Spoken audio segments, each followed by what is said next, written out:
Welcome, ladies and gentlemen. Today we have Coach Dixie Jeffers and Erin Risner here for the Capital University Basketball Podcast. First things first, Coach. You had a great rebound week. It's like the old Chumbawamba song. You get knocked down with 2 losses to Wilmington and Mount Union, but you got right back up again with scrappy wins over Marietta and John Carroll teams, which prompts the question, can anybody keep you down? Yeah, ourselves. We tend to get in our own way. We just, we need to find 5 kids that can come out and be in sync at one time on the floor. It was a good game against Marietta. I thought we did a lot of good things there and played a really good zone for 40 minutes. Saturday, our first road game over a month. It's a 2.5-hour trip for us against a John Carroll team that has vastly improved. And we did scrap and we did find a way. And anytime you go on the road in the OAC, you're thankful for the win and come home. Since the injury of Shelby Sigmund, you've played around with the roster a little bit. Can you explain the role of Nina Napolitano coming off the bench? Nina got a little bit of a funk, and when kids get in a funk, sometimes you as a coach, you have to change things up and to let them reassess and to reevaluate. And she comes off the bench, and she does a lot of things. She plays 4 different positions for us. She can play the 1, 2, 3, or 4, and she does them. She's our energy boss. We have 2 bosses on the floor. We have our leadership boss, and that's Simone, and then we have our energy boss, and that's Nina.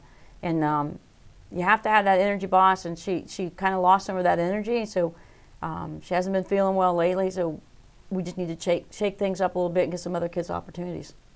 Okay, our next guest joining us today is freshman Erin Risner. Has seen a big bump in her minutes. You mentioned earlier in the season that she was a freshman coming in that was ready to contribute to the team. What have you seen from her recently that makes you ready to play her more than 10 minutes in a game? Erin's an athlete. When Erin gains the confidence that she needs to go out and just turn loose on offense and just to feel more comfortable and to get her more minutes is going to help her get to that point. She, last 2 games, she's come out and really played 2 to 3 minutes of just really good basketball.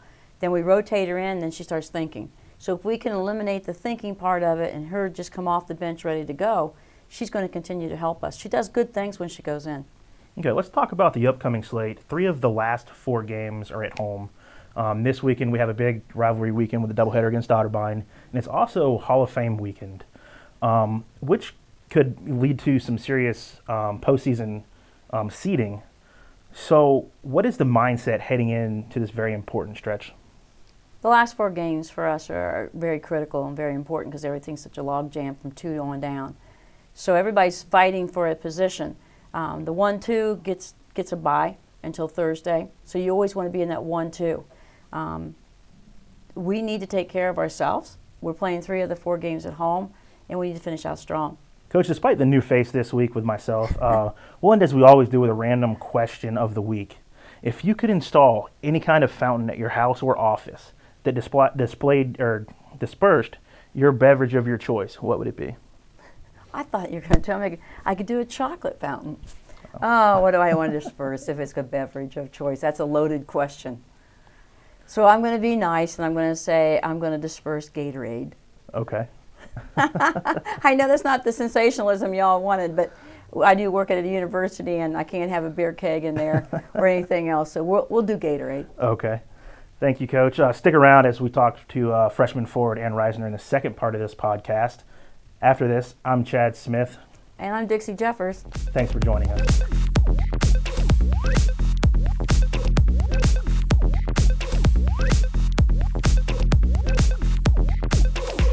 Welcome back, everyone. I'm Chad Smith with freshman forward Erin Risner. We're in the second part of this week's Capital Basketball Podcast. Welcome, Erin. Erin, before we get started about the Capital, let's talk about a little bit where you came from. Who introduced you to the game of basketball? My dad, originally. I mean, he obviously never played. He's not coordinated enough. But he introduced me when I was little because I was super shy, so I never really talked to anyone. But first time I walked in, I hid behind him. I was like 6, and I was still hiding behind my dad. So I started there, and then we moved here from Oklahoma. So I just stuck with basketball. Okay. Did you have any role models growing up? Again, my dad. My dad's like my best friend. So he's always been there for me, always been a huge role model. He's a stand-up guy. So if I can be like anyone, hopefully him. You're from the Youngstown area. Mm-hmm. You went to Canfield High School. Mm-hmm. Let's talk a little bit about what is some of the one of the best things you remember from being a Cardinal. I think the way that our coaches instilled the idea of being really classy with a win or a loss, wherever we went, always being respectful. So that stuck with me for sure. Okay. When you were looking around for places to go to college to continue your career, what led you to Capital, and what initially sold you on becoming a Crusader? In the beginning, honestly, I wasn't really looking at Capital. I was looking at some other D3 schools, but then Coach Jeffers got in touch with me, and definitely her personality. I mean, she's fiery, so you can't deny that. But in the end, I had to come on my second overnight, and the team is what sold me. Obviously, Coach Jeffers held me here, but it was nice. I mean, I like the atmosphere, good girls, great group of people. So you've already had a dose with the Capital Otterbein rivalry already, but that was on their home floor.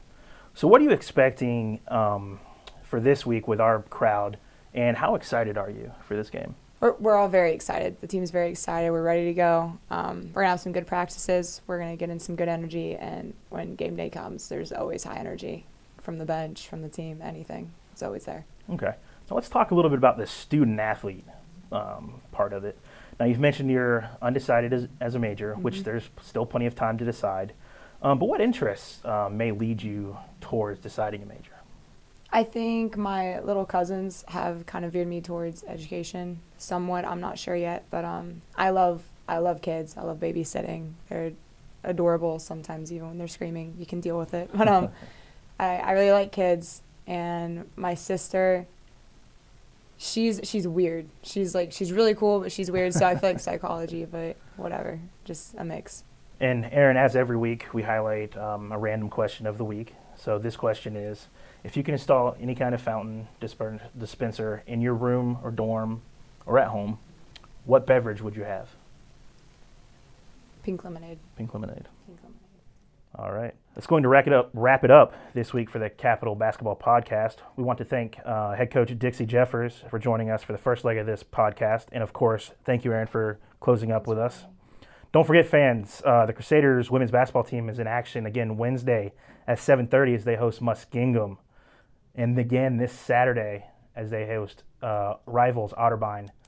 And that game features a men's-women's doubleheader. The men start at 2. The women are at 4. Follow us on social media with Periscope, Twitter, and Instagram at Cap Crusaders, and on Facebook as well. For Dixie Jeffers, Erin Risner, I'm Chad Smith. Thanks for joining us, and go Crusaders.